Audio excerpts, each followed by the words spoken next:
that I was working with a secret clearance. They immediately put something in my security file. To this day, I don't know what that was, to have me fired from that job. You know, not that the NSA cared that I was actually, you know, helping, making sure our soldiers in the field weren't coming home in boxes.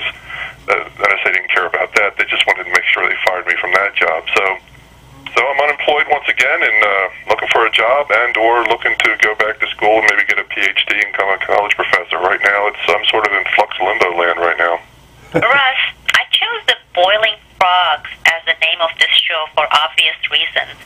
You also are known to frequently offer the boiling frog analogy when it comes to the state of our nation since 9/11.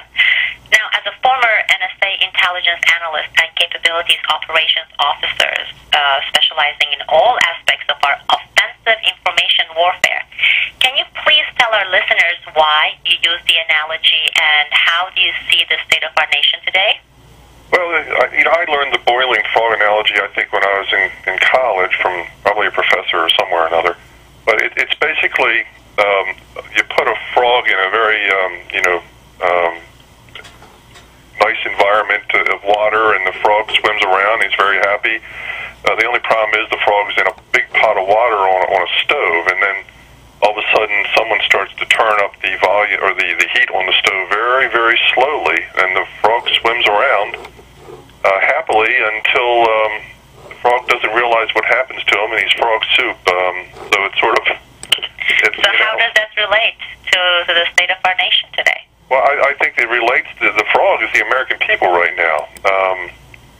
The American people are swimming in that pot of water. The temperature is being turned up, and Americans are you know, very happily, you know, spending their time, you know, obsessed with, you know, hours of coverage on Michael Jackson funerals and Paris Hilton and Britney Spears and all kinds of other things. And hey, don't forget the Octomom and American Idol. Octomom, American Idol, and you know, all sorts of things of that nature that I think in the long run they really don't mean a whole lot.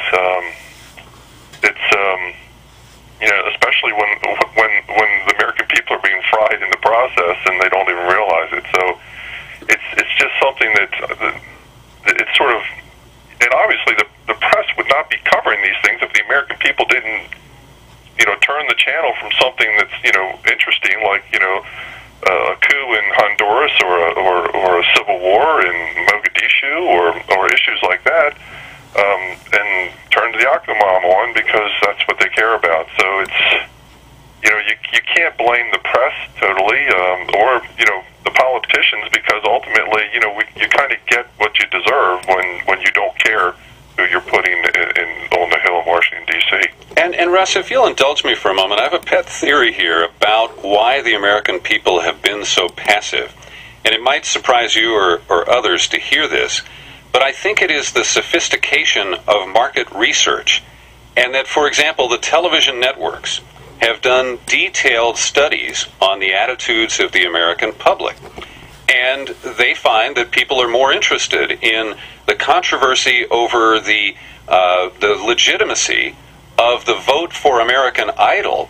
They're much more interested in that than whether Ohio in 2004 or Florida in 2000 or even Iran in 2009 were the scenes of hijacked elections. And the networks, the advertisers have such detailed understanding of what makes us tick, what draws us to the tube and makes us stay there and unable to switch away. And so much of it has nothing to do with reality, the true reality, and with the serious problems that we face as a nation. Well, you know, I guess marketing's part of that, but, you know, why is it that the American people find, you know, the controversy over whether some silly TV program voting thing was fixed or not, versus something that really mattered, whether a president was put in office and unjustly, you know, put there. If I recall, you know, way back when the Greeks tried to, you know, start a republic, they had to, you know, chalk people's togas to try to get them into a courtroom to, you know, to try people because people didn't want to perform their duties as citizens. So it's apparently not something that's new. Now, ultimately, we know what happened to Greece, and we know what happened to the Roman Republic after that. So, you know, I kind of wonder, are we headed for the same sort of fate? Well, that actually brings it to my next question. I just posted a piece on the police state. It's called The Making of a Police State. Aren't we there? So is the water boiling, Russ? Are we there? Because a lot of people say we are getting there. We are on our way to get there. We are getting close, as if there is this clearly defined area. So what do you think? Is the water boiling? Well, I don't think the water's boiling yet. And the reason I say that is because we're allowed to talk the way we're talking right now, and whatever limited coverage our speak today might get, you know, out there in the airways or on the computer, we're allowed to do that. The water's really going to be boiling when we have this discussion, and the day after we disappear. And all mention of what we've said ends up in a memory hole somewhere that will never see the light of day. So I don't think we're there yet. I think we can save ourselves. I think our you know, Ben Franklin, when he said to the lady, you know, if you choose to protect it, meaning protect your democratic republic, I think we can, but we need to wake up now. And if we don't wake up now, it's not going to be too long. You know, NSA. You know, I said on the TV a couple months ago that NSA doesn't have the capability to tap and listen to everyone's and cover. Collect every conversation in the United States. That capability will probably happen within the next 10 to 15 years, that every communication in this country will be able to be collected and cataloged and digitally warehoused. If we don't stop things now, that will be a reality 10 to 15 years from now, and soon after that, we're doomed. Now, Russ, I watched with great interest your interviews with Keith Olbermann earlier in 2009, in fact, right after the inauguration of the new administration. And it really encouraged me to see the strength that you showed in coming forward and telling us that what you knew was that media representatives, reporters, editors, and others in the industry were targeted. And you described that internally it was characterized as, well, we're walling these people off. They're sacrosanct. The First Amendment and our other laws, including the Fourth Amendment, preclude us from monitoring their conversations and surveilling their emails.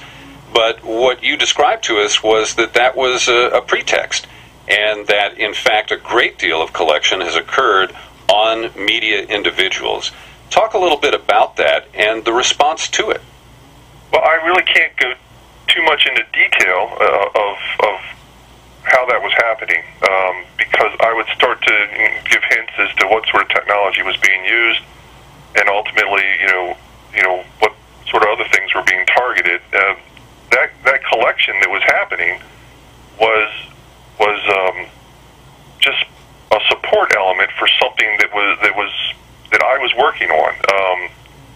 So basically, we were saying we're going to make sure these people we're not going to do anything to these folks, and we're going to segment them from my mission that involved information warfare. So, you know, when I ultimately found out that information was being collected on those folks, then I went, oh my goodness. And that's when I started very subtly tickling the areas where that was being done, and trying to figure out, you know, what was happening with that information. And that's when they figured out that, uh-oh,